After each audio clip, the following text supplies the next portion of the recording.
Bu videoda hər kəs öz avtomobilinin yanacaq sərfiyyatını rəylərdə yazsın. Müzakirə eləyək görək kimin avtomobilində sərfiyyat çoxalıb, kimdə normaldır. Havalar soyuyandan sonra sərfiyyatda bir çox avtomobildə fərq var. İdarə elədiyim avtomobil Kia Optima 2012-ci il 2 sadə Dodge motordur. Göstəriciyə fikir verin. Bu modeli sürənlər bilir ki, 50 km aşağı düşəndə göstərici bax belə xət olur. Bu vəziyyətdə mən maksimum 30 km idarə eləyə bilərəm. Polnu bak eləyəndən sonra kilometrajı sıfırlamışdım.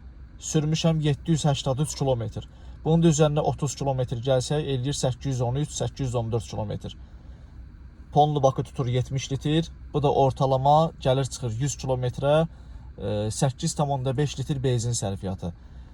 Ortalama qarışıq rejimdə sürmüşəm, yeri gəlib aqressiv də sürmüşəm.